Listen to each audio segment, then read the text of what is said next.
صلاۃ و سلام علیک یا سیدی یا رسول اللہ کلہم من رسول اللہ ملتمس غرفا من البحر اور رشفا من الدیم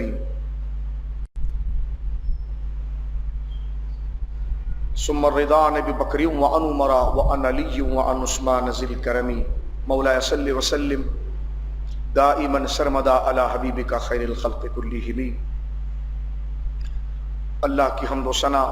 نبی محترم، نبی معظم، باعث تخلیق ارض و سما صلی اللہ علیہ وآلہ آلہ وصحبہ مبارک وسلم کی بارگاہ مقدسہ میں انتہائی محبت و عقیدت کے ساتھ درود و سلام پیش کرنے کے بعد تمام تعریف اللہ وحدہ لا شریک کے لیے ہے۔ ربیع الاول شریف کے یہ آخری دن ہے اور ربیع الثانی کے مہینے کی آمد ہے۔ ربیع الاول شریف کا یہ مہینہ جو میرے اور آپ کے آقا جناب سید عالم صلی اللہ علیہ وسلم کی ولادت کا مہینہ ہے، اس حوالے سے ہر ایک امتی اس بات کو چاہتا ہے کہ جہاں تک وہ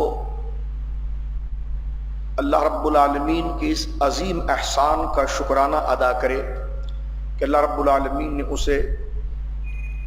اپنے محبوب خاتم النبیین صلی اللہ علیہ وسلم کے کلمہ پڑھنے والا بنایا اور اپنے محبوب کی امت میں پیدا کیا،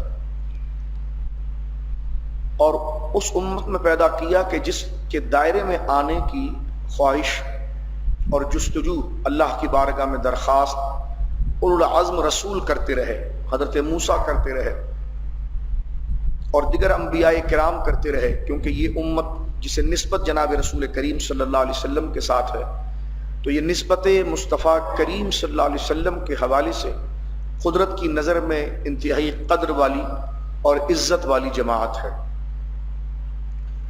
قیامت کے دن اس امت کا چھٹکارا بھی اللہ رب العالمین جل وعلا کے فضل سے حضور علیہ السلام کے نسبت کے حوالے سے اللہ رب العالمین اپنے کرم سے اس امت پر آسانی فرمائے گا، اور نماز، عبادات، احکام، ان تمام چیزوں کی آسانیاں بھی اللہ رب العالمین نے دیگر امتوں پر احکام کی سختی کے مقابلے میں آسانی بھی حضور علیہ السلام کے نسبت اور آپ کے امتی ہونے کے حوالے سے اللہ رب العالمین نے یہ کرم فرمایا۔ اب امت کا اس بات کی طرف توجہ کرنی چاہیے اور اس بات کو اپنی زندگی میں عملی شکل میں لانا چاہیے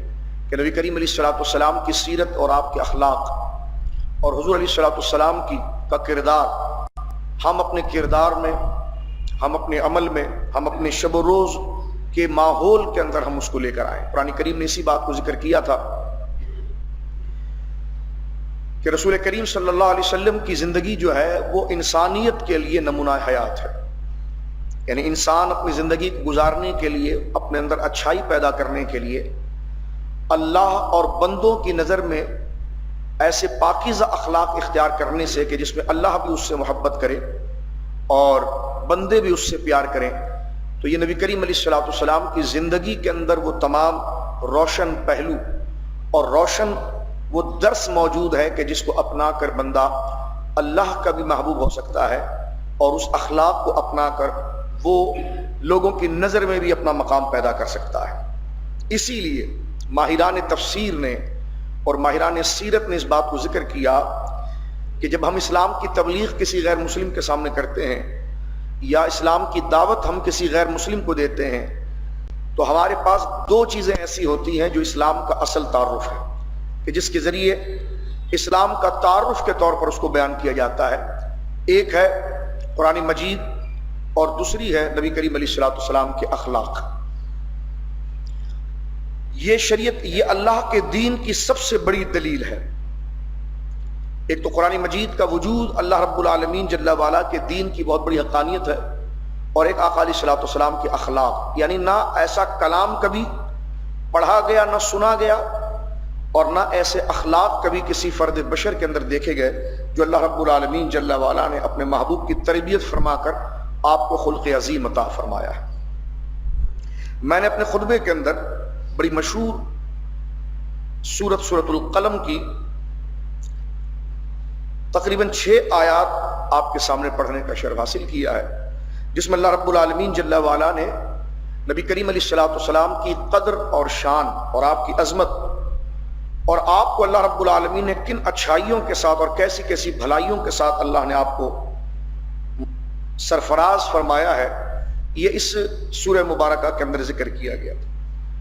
سورہ قلم اس وقت نازل ہو رہی ہے کہ جس وقت نبی کریم علیہ الصلوۃ والسلام مکہ کی گلیوں کے اندر اور مکہ کے محلے میں دین اسلام کی تبلیغ فرما رہے ہیں، اور جو بھی آپ کی نصیحت، آپ کے فرمان اور آپ کی زبان سے اللہ کا کلام سنتا ہے تو اس کے دل میں وہ بات ایک تاثیر بن کے اتر جاتی ہے، یا تو وہ ایمان لاتا ہے یا وہ جامد اور صامت ہو جاتا ہے۔ اگر اپنے بغض کی وجہ سے وہ ایمان نہ بھی لا سکے، لیکن اس کا ضمیر اس بات کی گواہی دیتا ہے کہ جو شخصیت میرے سامنے یہ ہدایت بیان کر رہی ہے یہ غیر معمولی شخصیت ہے تو یہ انسان، لیکن ان کے کمالات اتنے ہیں کہ جس کا احاطہ ہم نہیں کر سکتے۔ سچے لوگ وہ ہیں جو آگے چل کر اس ایمان لے آتے ہیں، سرکار دو عالم صلی اللہ علیہ وسلم کی ذات مبارکہ کو بحیثیت رسول و نبی کے قبول کرتے ہیں۔ لیکن مشرکین مکہ جو اپنے باپ دادا کی روایات کو بنیاد بنا رہے ہیں، یعنی اب تک تو وہ نبی کریم علیہ الصلوۃ والسلام کو امین اور صادق کہتے ہیں۔ سرکار علیہ الصلوۃ والسلام کی 40 سالہ زندگی جس پر انہوں نے خود حضور علیہ الصلوۃ والسلام کے لیے مکہ کے ہر فرد نے امین اور صادق کہا، اور یقیناً امانت اور صداقت یہ اخلاق کا سب سے بڑا معیار ہے جو اس وقت مکہ مکرمہ کے اندر تعارف بن گیا جناب رسول کریم صلی اللہ علیہ وسلم کا، اور آپ کا امین و صادق ہونا ہی آپ کی رسالت کا یہ واضح حوالہ تھا کہ جو مشرکین کی زبان پر اعلان نبوت سے پہلے جاری ہو گیا۔ جب نبی کریم علیہ الصلوۃ والسلام نے اعلان نبوت فرمایا تو اعلان نبوت فرمانے کے بعد اکثریت تو وہ تھی جو آپ کے اخلاق کو دیکھ کر ان کے دل میں ایمان کا نور اجاگر ہوا اور وہ مسلمان ہو گئے، اور جنہوں نے اپنی چودراہٹ، اپنی ہٹ دھرمی کہ اگر ہم ایمان لے آئے تو کہیں ہمارے ہاتھ سے ہماری حکومت نہ چلی جائے اور قبیلے کے عام لوگ ہمارے سردار نہ بن جائیں، تو وہ اپنی مالی اور دنیاوی غرور کے حوالے سے اس بات کو تو تسلیم کرتے تھے کہ یہ نبی یہ شخصیت جو بات کر رہی ہے یہ نبی ہی کر سکتا ہے، جن علوم کو یہ ڈسکس کر رہے ہیں، جن حوالوں کو یہ بیان کر رہے ہیں، مستقبل کی جو خبریں دے رہے ہیں، اور بالخصوص ماضی میں ہونے والے واقعات، اقوام کی جو یہ خبر دے رہے ہیں، تو ہم نے خود دیکھا ہے کہ نہ یہ کسی مدرسے میں پڑھنے کے لیے گئے ہیں، ان کا بچپن، ان کی جوانی ہمارے سامنے گزری ہے، نہ یہ کسی مدرسے میں پڑھنے گئے ہیں، نہ کسی استاد سے انہوں نے تاریخ پڑھی ہے، نہ کبھی انہوں نے کوئی غزلیں یا نظمیں یاد کی ہیں، لیکن آج یکایک جب یہ بولنے لگ گئے تو انہوں نے عرب کی وہ قدیم تاریخ کو بیان کر دیا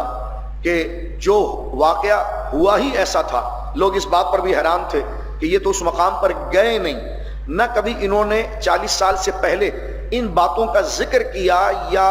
جو قومیں ہلاک ہو چکی ان کا ذکر کیا، لیکن آج یہ بالکل بالضبط اس طرح بیان کرتے ہیں کہ جس طرح ہماری کتابوں کے اندر موجود ہے۔ تو سرکار دو عالم صلی اللہ علیہ وسلم کا یہ انقلابی اقدام جو تھا وہ یقیناً ان کی طبیعتوں کے اندر ایک زلزلہ جس نے برپا کر دیا تھا کہ یقیناً یہ شخصیت ایک غیر معمولی شخصیت ہے کہ علم کے سورسز اور ذرائع نہ ہونے کے باوجود یہ مستقبل کی بھی خبر دے رہے ہیں اور یہ ماضی کی بھی خبر دے رہے ہیں، اور ان کے اخلاق بھی بڑے روشن ہیں۔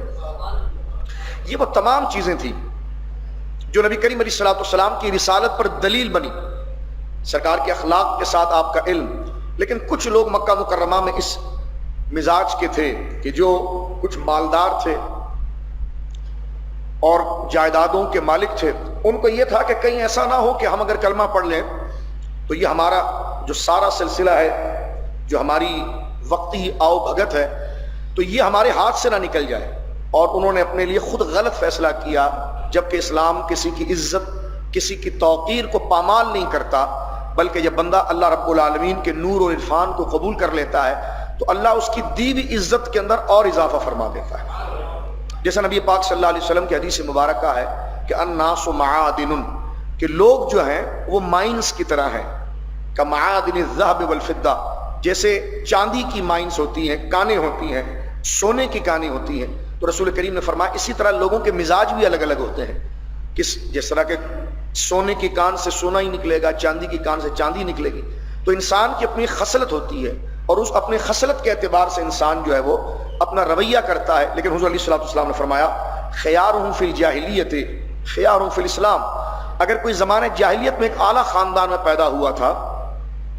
یا وہ مالدار تھا، یا اس کے اندر اچھائی کا کوئی کام تھا، سخی تھا، شجاعت تھا، تو حضور فرماتے ہیں خیار فی الجاہلیت خیار فی الاسلام. اسلام اس کی اس تکریم کو ختم نہیں کرتا، بلکہ اسلام میں جب وہ آ جائے تو اسلام اس کی اس بہادری کو، اس بہتری کو، اس کمال کو باقی رکھتا ہے اذا فقہوا، مگر جب وہ اللہ پر ایمان لے کر آ جائے. اسی طرح مشرکین مکہ کے اندر متعصب لوگوں کے اندر ولید بن مغیرہ بہت ظالم صفت شخص تھا. شکل و صورت کے اعتبار سے تو گورا چٹا خوبصورت بہت مالدار شخص تھا وہ، اور اس کا تعلق بھی قریشی سے تھا، لیکن اس نے تعصب اور ہٹ دھرمی کے اندر یہ کہنا شروع کر دیا کہ اگر اس نبی پر وحی آ سکتی ہے تو میرے میں کیا کمی ہے؟ میں حسین ہوں، جمیل ہوں، خوبصورت ہوں، میں مالدار ہوں، تو یہ چیز مجھ پر کیوں نہیں آ سکتی؟ اس قسم کے سوالات جو حضرت موسیٰ علیہ السلام کی قوم نے، بنی اسرائیل نے کیے تھے، یہ حضور کے سامنے انہوں نے کرنا شروع کی. اور معاذ اللہ سرکار دو عالم صلی اللہ علیہ وسلم پر جھوٹے الزامات معاذ اللہ اور آپ کی طرف غلط باتیں منسوخ کرنا شروع کر دی. کبھی کہا کہ جناب آپ تو رسول ہیں ہی نہیں. تو اللہ رب العالمین جل وعلا نے اپنے محبوب کی طرف سے جواب دیتے اس بات کو ارشاد فرمایا، کیونکہ وہ اہل عرب تھے. اہل عرب کے نزدیک ان کی زبان اور ان کی زبان کی بناوٹ، ان کی زبان کی شائستگی کا بڑا روپ تھا. تو اللہ رب العالمین نے جواب دیا کہ یاسین والقرآن الحکیم انک لمن المرسلین علی صراط مستقیم، کہ اے سید و سردار یاسین والقرآن الحکیم، ہمیں حکمت والے اس قرآن کی قسم ہے. اللہ فرماتا ہمیں اپنے اس کلام کی قسم ہے، انک لمن المرسلین، بے شک آپ ضرور ہمارے رسولوں میں سے ہیں. سورہ قلم کی جو ابتدا ہوتی ہے، معاذ اللہ قریش مکہ کے اندر ابو جہل اور ولید بن مغیرہ نے ایک بات اس حوالے سے کرنا شروع کر دی کہ الیاذ باللہ الیاذ باللہ، کہ یہ مجنون ہے. معاذ اللہ لفظ مجنون معاذ اللہ نبی کریم علیہ الصلوۃ والسلام کی طرف انہوں نے بڑھایا اور کہا کہ یہ ایک ہی بات کے پیچھے پڑے ہوتے ہیں اور بتوں کی مذمت پر باتیں کرتے ہیں، لہذا ان کی باتوں کو نہ سنا جائے. لوگوں کو حضور سے ہٹانے کے لیے انہوں نے مکہ کے اندر یہ کہنا شروع کیا کہ معاذ اللہ ان کی عقل اب نہیں رہی،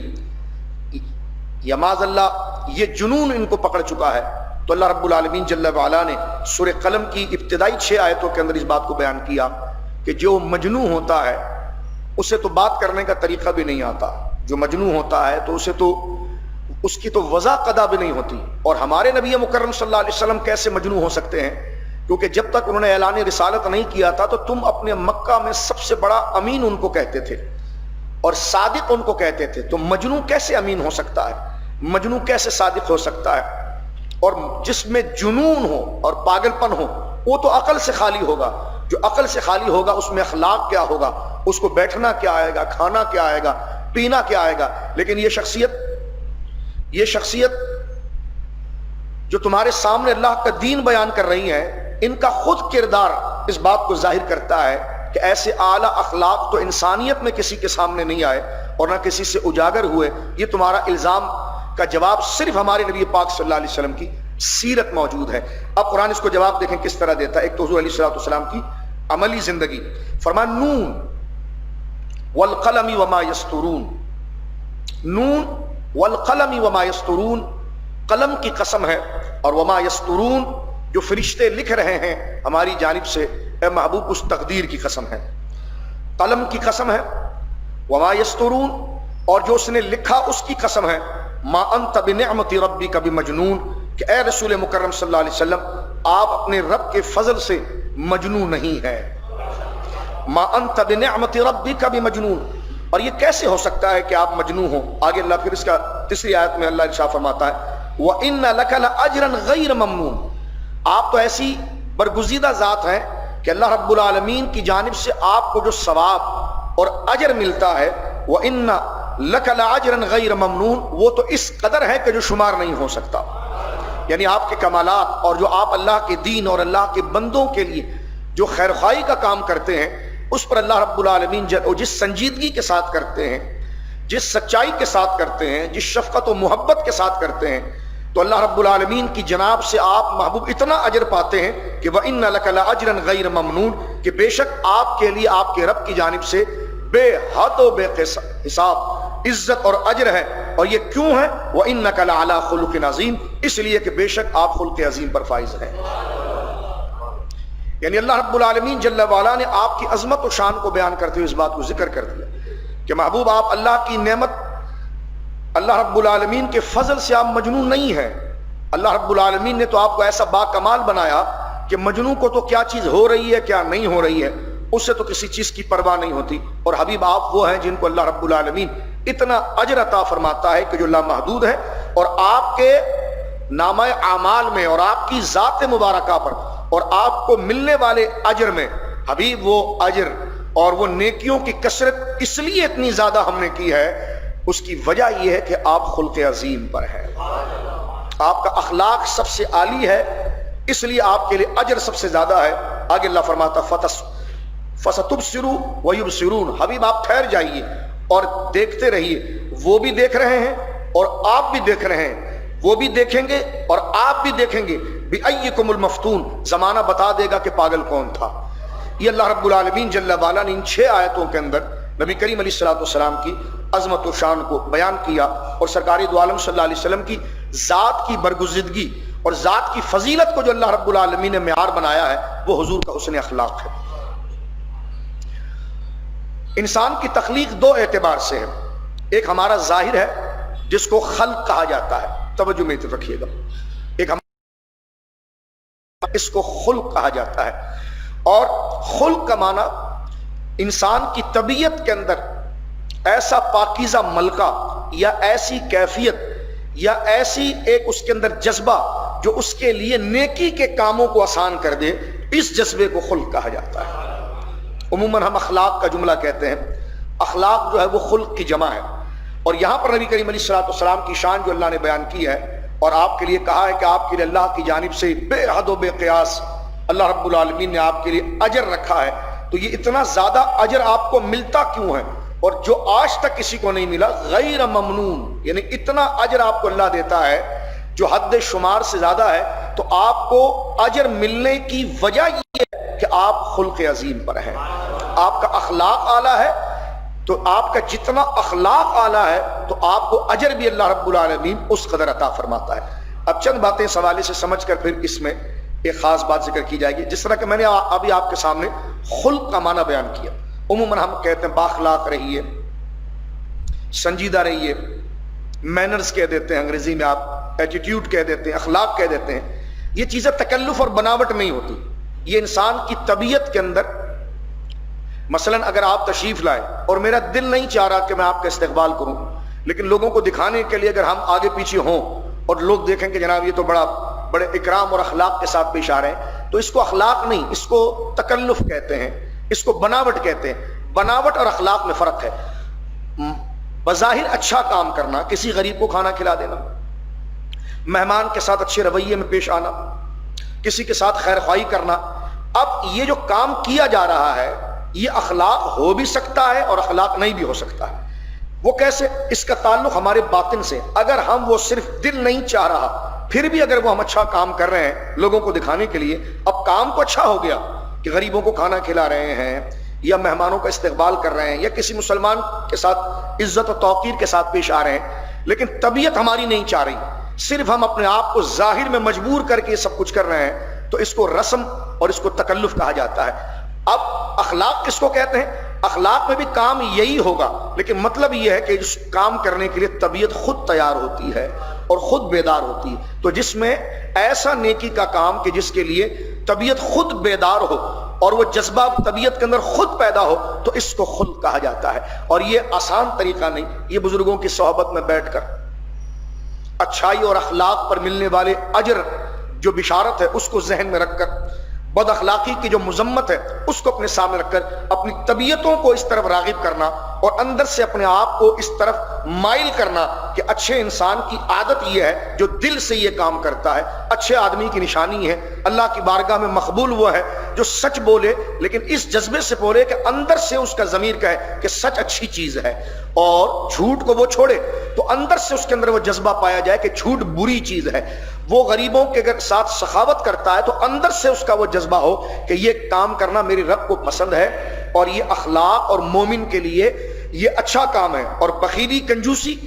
وہ اندر سے اس چیز کو گویا کہ غلط سمجھے کہ اس سے رب ناراض ہوتا ہے اور یہ انسان کے اخلاق اور مومن کے کردار کے خلاف ہے، تو مختصر اس کا یہ کہ ہر وہ کام جو ظاہر میں اچھا لگتا ہو اس کو ہم اخلاق کہیں، ایسا نہیں ہو سکتا۔ اخلاق کام تو اچھا ہے لیکن وہ اخلاق بنے گا جب اس کے کرنے کے لیے اور اس کی خوبی کو اندر سے ہمارا ضمیر قبول کر رہا ہو، اور اس خوبی کو قبول کر کے پھر ہمارا وہ جذبہ ہمیں اس کام پر مجبور کر رہا ہو، تو اسے اخلاق کہا جاتا ہے۔ مثلا اگر آپ آنکھ کھولتے ہیں تو آنکھ کھولنے کے ساتھ آپ کو نظر آنا شروع ہو جاتا ہے، کسی طرح آپ توجہ کرتے ہیں تو آپ کے کان اس چیز کو سننا شروع کر دیتے ہیں۔ تو جس طرح آنکھ کسی چیز کو دیکھنے کے لیے آپ کو آنکھوں پر بوجھ نہیں ڈالنا پڑتا، جیسی آپ آنکھ کھولتے ہیں سامنے کسی چیز کو دیکھ لیتے ہیں، تو اس کو کہا جاتا ہے اخلاق کہ جس کے کرنے میں آپ کو اپنے آپ پر بوجھ نہ آئے، بلکہ وہ نیکی آپ اتنی آسانی سے کر جائیں کہ جس طرح کسی چیز کو دیکھنے کے لیے آپ اپنی آنکھوں کو کھولتے ہیں۔ تو لہذا اخلاق پیدا اپنے اندر کرنے کے لیے، اچھائی اپنے اندر پیدا کرنے کے لیے نبی کریم علیہ الصلوۃ والسلام کی سیرت اور اخلاق کی فضیلت اور اخلاق، خلق اور ایسے پسندیدہ کام جو اللہ رب العالمین کو پسند آتے ہیں اور اللہ رب العالمین بندے کو اجر عطا فرماتا ہے، تو یہ ساری بشارتیں بار بار بندہ ذہن کے اندر لائیں،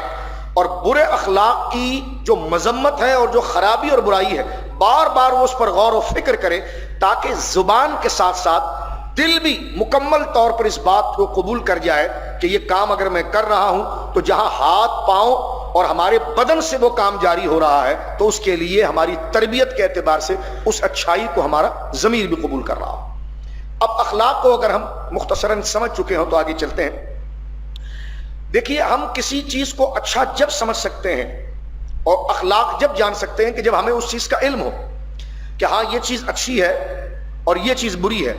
تو اخلاق ہمارے اندر پیدا کب ہوں گے؟ کہ جب ہمیں یہ علم ہوگا کہ کیا چیز خلق ہے، اخلاق کیا ہے، باطنی اچھائی کیا ہے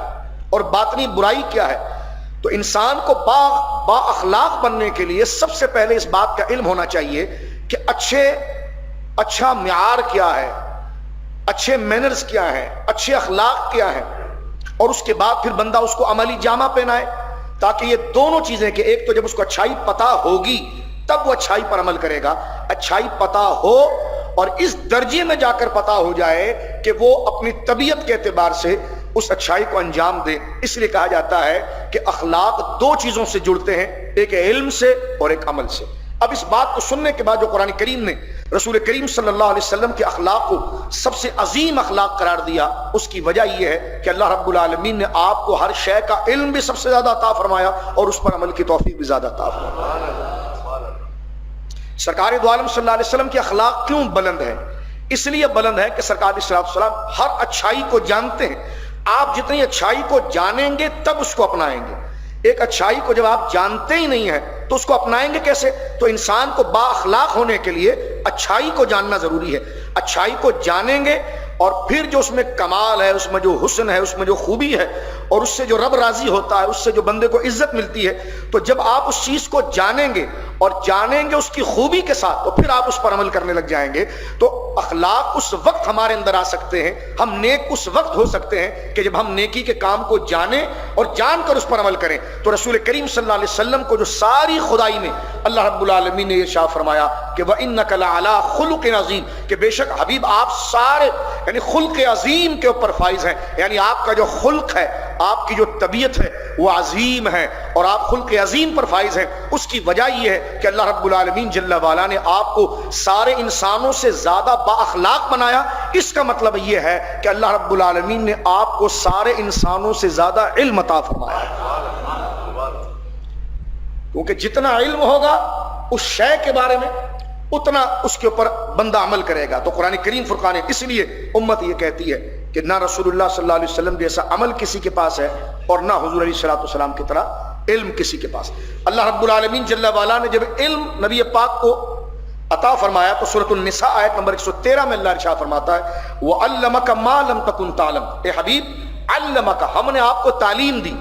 اور ہم نے آپ کو سکھایا۔ کیا سکھایا؟ فرمایا ما لم تکن تعلم، جس کا علم آپ کو نہیں تھا ان تمام چیزوں کی تعلیم ہم نے آپ کو دی ہے. وَكَانَ فَضْلُ اللَّهِ عَلَيْكَ عَظِيمًا, اور یہ جو ہم نے آپ کو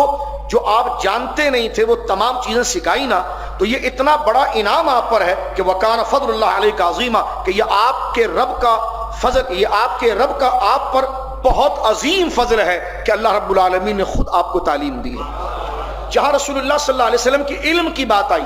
وہاں اللہ رب العالمین نے آپ کے علم کو فضل عظیم کہا, اور جہاں آپ کے اخلاق کی بات آئی تو آپ کے اخلاق کو اللہ نے خلق عظیم کہا. یعنی آپ کو جو علم ملا وہ بھی عظمتوں والا ہے, اور جو آپ کو خلق ملا ہے وہ بھی عظمتوں والا ہے. یہ تمام جوابات کفار کو دیے جا رہے ہیں, اور بتایا جا رہا ہے کہ مجنو کا اخلاق سے کیا تعلق ہوتا ہے, مجنو کو کیا علم ہوتا ہے. اور اس پر بات کو سمیٹتے ہوئے عرض کر دینا چاہتا ہوں, دیکھیں ہمیں کسی بات کا علم جب ہوگا جب ہماری عقل بھی ہو. اس کو تھوڑا ایک دوسرے اینگل سے آپ دیکھیں, یعنی ہماری عقل میں اتنی پختگی نہیں ہے کہ ہم کسی اچھی چیز کو جان سکیں, تو اس پر عمل کیا کریں گے. تو پتا چلا کسی چیز, پہلے تو میں نے یہ عرض کیا تھا آپ سے کہ اچھائی کو اپنانے کے لیے اچھائی کا علم ہونا چاہیے. اچھائی کا علم ہوگا کہ یہ چیز اچھی ہے, یہ چیز اچھی ہے, یہ چیز اچھی ہے, اور یہ چیز بری ہے. تو جب اچھی اور بری چیز کا ہمیں علم ہوگا تب ہم اچھائی کو اپنائیں گے اور برائی کو چھوڑیں گے. لیکن علم ہونے سے پہلے ہماری عقل اتنی مضبوط ہونی چاہیے کہ ہمیں اس بات کا جو علم ہے وہ علم کمال کے ساتھ ہمارے ذہن میں آ سکے. تو یہاں سے یہ بات پتا چلی کہ رسول کریم صلی اللہ علیہ وسلم کو اللہ نے سب سے پہلے سب سے عظیم عقل عطا فرمائی. اس لیے شیخ سعدی رحمت اللہ علیہ کا وہ جملہ تھا نا کہ تونگری بدل است نہ بمال, بزرگی بعقل است نہ بسال. یعنی تونگری کس کو کہتے ہیں؟ سخاوت. سخاوت تجوری میں رکھے ہوئے مال کو نہیں کہتے, سخاوت اس کو کہتے ہیں کہ تھوڑا بھی ہو لیکن کسی کو دے دیا جائے اور کسی کی خدمت کی جائے. تو فرمایا تونگری بدل است. تونگری جو ہے, سخاوت جو ہے, وہ مال کا نام نہیں, وہ دلداری کا نام ہے. شیخ سعدی رحمت اللہ علیہ کہتے ہیں تونگری بدل است نہ بمال, اور بزرگی بعقل است نہ بسال. اور انسان کے لیے بزرگ ہونا اور اس کا نیک ہونا وہ اس کی عمر سے نہیں ہے کہ وہ 60 سال کا ہوگا تو پھر بزرگ کہلائے گا, 70 سال کا. فرمانا اس کا تعلق, بزرگی کا تعلق عقل سے ہے. اگر عقل اس عمر میں بھی نہ آئے تو صرف بال سفید اور ہے کچھ بھی نہیں, اور عقل آ جائے تو چھوٹی عمر کے اندر آ جائے تو وہ بال اس کے بھلے کالے ہو لیکن وہ بزرگ ہے.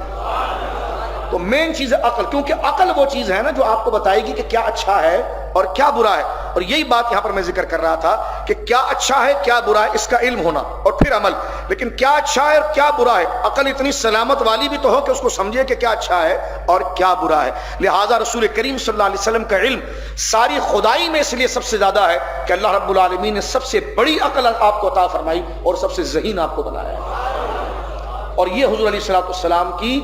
نبوت کی لاجیکل عقلی سب سے بڑی دلیل ہے کہ نہ کسی استاد سے پڑھا ہے نہ کسی مدرسے میں گئے ہیں, لیکن ایسی عقل اور ایسی سلامتی. بلکہ قرآن نے کیا کہا, انک لعلی خلق عظیم. آیت یوں بھی ہو سکتی تھی کہ انک خلق عظیم, آپ کو خلق عظیم دیا گیا, لیکن اللہ فرما رہا انک لعلی خلق عظیم. یہ لفظ اعلی جو ہے یہ کنٹرول کے لیے آتا ہے, جس کو عربی گرامر میں کہتے ہیں استعلا. جس طرح کہ ہم کرسی کے اوپر بیٹھے ہیں تو عربی میں کہتے ہیں جلست علی الکرسی. یہ لفظ اعلی, میں کرسی کے اوپر بیٹھا, یعنی اب یہ کرسی میرے کنٹرول میں آئی. تو اللہ نے یہ نہیں فرمایا کہ ہم نے آپ کو خلق عظیم دیا, فرمایا ہم نے آپ کو خلق عظیم پر کنٹرول دیا ہے. یہ لفظ اعلی جو ہے, کیونکہ آیت یوں بھی ہو سکتی تھی نا کہ انکا خلق عظیم, کہ آپ کے لیے خلق عظیم ہے, لیکن اللہ یہ نہیں کہہ رہا کہ انکا خلق عظیم, فرمایا کہ انکا لعلی خلق عظیم, کہ بے شک آپ خلق عظیم کے اوپر فائز ہیں. کیا مطلب؟ ایک بندہ سچ ہے, سخاوت ہے, دیانت ہے اور حیا ہے, ان اخلاق کو وہ اپناتا ہے تو وہ نیک بن جاتا ہے. تو اللہ نے فرمایا محبوب اس میں وہ بندہ نیچے ہوتا ہے اور اخلاق کا احسان اس کے اوپر ہوتا ہے, لیکن آپ اتنے عظیم ہیں کہ آپ اخلاق کے اوپر آپ کا احسان ہے. یعنی اخلاق ہیں کیا, جو آپ کریں گے وہی اخلاق ہے. آپ بیٹھیں گے تو کیونکہ آپ کا بیٹھنا اتنے طریقے کا ہے کہ وہ اخلاق ہے, آپ کا چلنا اتنے طریقے کا ہے کہ وہ اخلاق ہے, آپ کا کھانا جس انداز میں وہ اتنے طریقے اور نفاست کا کہ وہی اخلاق ہے, آپ کا لین دین کرنا اس قدر امانت اور سچائی کا کہ وہی اخلاق ہے. فرمایا کہ لوگ اخلاق کو اپنا کر نیک بنتے ہیں اور اخلاق خود اخلاق بننے میں آپ کی اداؤں کی محتاج ہے. فرمایا انک لعلی خلق عظیم, کہ حبیب ہم نے آپ کو خلق عظیم کے اوپر رکھا ہے، یعنی اب خلق ہوگا ہی وہی جو آپ کے بدن اور آپ کی اداؤں سے ظاہر ہوگا۔ یہ جواب دیا گیا کفار کو کہ میرا حبیب خلق عظیم نہیں بلکہ خلق عظیم کا بانی ہے۔ کائنات کو کیا پتا تھا کہ کیسی رشتوں کی قدر ہوتی ہے، کیسے انسانیت کی قدر ہوتی ہے، روزمرہ کے معاملات کو کیسے ڈیل کیا جاتا ہے۔ فرمایا یہی ہمارا محبوب ہے جس نے ایک ایک بات کر کے دکھائی، اس کی ہر ادا اخلاق بنی، اس لیے کہ ہم اخلاق کو اپنا کر اپنی اداؤں کو اچھا کرتے ہیں اور اخلاق درست ہونے میں مصطفیٰ کی اداؤں کے تابع ہو جاتے ہیں۔ فرمایا انک لعلی خلق عظیم، اور بات کو یہاں پر ہم ختم کر دیتے ہیں۔ حضرت قاضی اعظم علیہ رحمت نے ایک جملہ لکھا ہے، حضرت وہب بن منبہ کا، بہت بڑے تابعی ہیں اور مفسر، وہ کہتے ہیں قرأت احد و70 کتابا، میں نے تقریباً 71 کتابوں کے اندر یہ مسئلے کو پڑھا ہے، فوجدت فی جمیعہا، اور میں نے ساری کتابوں میں اس بات کو پایا ہے کہ ان النبی صلی اللہ علیہ وسلم، کہ بے شک نبی کریم علیہ السلام ارجح الناس عقلا وافضلهم رأیا، اس لیے کہ حضور علیہ السلام سارے فرد بشر کے مقابلے میں سب سے زیادہ ذہین تھے اور اپنی رائے کے اندر سب سے افضل تھے۔ جو رائے آپ قائم کرتے تھے وہ رائے بالکل ایسی درست ہوتی تھی کہ جناب وہ دیہاتی گئے تو دیہاتی کی مرضی کے مطابق، پڑھا لکھا ہے تو پڑھے لکھے کی مرضی کے مطابق، اور آپ جن لوگوں کے اوپر مبعوث ہوئے وہ امیین تھے، وہ بے پڑھے لوگ تھے، ان میں اکثر لوگ اخلاق سے خالی تھے، لیکن جب آپ کی صحبت کے اندر آئے تو پھر وہ ایسے نکھر گئے کہ اب قیامت تک علی جیسا کوئی با اخلاق نظر نہیں آتا، عثمان جیسا با اخلاق کوئی نظر نہیں آتا، ابو بکر عمر جیسا نظر نہیں آتا۔ تو فرمایا ہمارا حبیب وہ ہے کہ جو پتھروں کو اپنے قدموں میں لا کر وہ گوہر بنا دیتا ہے۔ تو فرمایا انک لعلی خلق عظیم۔ اور قاضی اعظم نے جملہ نقل کیا کہ حضور کو اللہ نے کیسی عقل عطا فرمائی، کہتے ان اللہ تعالی لم یعطی جمیع الناس من بدء الدنیا الى انقضائیہ من العقل، فرمایا جتنی عقل حضور علیہ السلام کو اللہ نے دی ہے تو جب سے دنیا بنی ہے اور جب سے ختم ہوگی یہ عقل اللہ رب العالمین نے اتنی کامل عقل کسی کو نہیں دی۔ کہا دنیا میں بے شمار لوگ ذہین اور فتین آئے ہیں، لیکن فرمایا کہ حضور کی عقل مبارک اور دیگر لوگوں کی عقل کے مقابلے میں کیا بات ہے، فرمایا الا کحبۃ رمل من بین رمال الدنیا، یوں سمجھ لیا جائے کہ سارے دنیا کے ذرات ایک طرف ہیں اور ایک ذرہ اس کے مقابلے میں ایک طرف ہے، یعنی ایک صحرا ہو کہ جو پوری دنیا پر پھیلا ہوا ہو، جس میں ہم اس کے ذرے کو ایک مٹھی نہیں گن سکتے، تو جو سمندروں کے مانند ہو اس کو ہم کہاں شمار کر سکیں۔ فرمایا جو ساری خدائی میں اللہ نے عقل بانٹی ہے وہ حضور کی عقل کے مقابلے میں ایسا ایک ذرہ ہے جیسے صحرا کے سامنے ایک ذرہ ہوتا ہے۔ فرمایا یہ صلاحیتیں اللہ رب العالمین جل وعلا نے رسول کریم صلی اللہ علیہ وسلم کو عطا فرمائی، اس لیے دنیا کے ماہرین نے اس بات کو لکھا یعنی جنہوں نے اسلام قبول کیا یا نہیں کیا وہ اس بات کی طرف آئے کہ انسانوں کو اتنا قریب آ کر دیکھنا اور ان کی زندگی کا دستور ان کو عطا کرنا، جتنا قریب آ کر انسان کو محمد رسول اللہ نے دیکھا اور ان کے لیے جو نصیحتیں اور ان کے لیے جو سیرت عطا فرمائی ہے جس میں ہر نہج پر انسان کے لیے اخلاق اور اس کے لیے طریقے اور اس کے لیے اپنی زندگی کے مصارف موجود ہے، یہ تعلیم کہیں پر بھی نظر نہیں آتی۔ نبی کریم علیہ السلام کو اللہ رب العالمین نے یہاں ذکر فرمایا کہ محبوب آپ دیکھ لیں گے، ابھی تو یہ مکہ کی زندگی ہے، ابھی تو شاید آپ کی حکومت ان کافروں نے دیکھی نہیں، ابھی تو آپ ہجرت کریں گے، ابھی آپ جائیں گے، بدر و حنین ہوگا، یہ مکہ فتح ہوگا، پرشین حکومتیں پاؤں کے نیچے آئیں گی، یعنی چلے تھے آپ تنہا لیکن آپ اتنے ذہین ہیں کہ آپ نے ایک ایسی جماعت کھڑی کر لی کہ اس نے پوری دنیا پر کنٹرول حاصل کر لیا۔ تو اللہ رب العالمین فرماتا ہے فَسَتُبْصِرُ وَيُبْصِرُونَ، محبوب رک جائیے اور آپ دیکھتے رہیے وہ بھی دیکھ لیں گے، بِأَيِّكُمُ الْمَفْتُونَ، زمانہ بتائے گا کہ پاگل کون تھا اور ذہین کون تھا۔ اللہ رب العالمین جل وعلا ہمیں رسول کریم صلی اللہ علیہ وسلم کی اخلاق کو اپنانے کی توفیق عطا فرمائے۔ یہ سیرت کا وہ مقدمہ انشاءاللہ آنے والے جمعے ہم اس سے ملتے جلتے چند کلمات جو حضور علیہ السلام نے انسانیت کے لیے مینرز اور انسانیت کے لیے اخلاق کو ذکر کیا، انشاءاللہ وہ وقتاً ہم اپنی اصلاح کے لیے کریں گے۔ اللہ رب العالمین جل وعلا ہمیں اچھی بولی کے ساتھ اچھی اخلاق اور اچھا کردار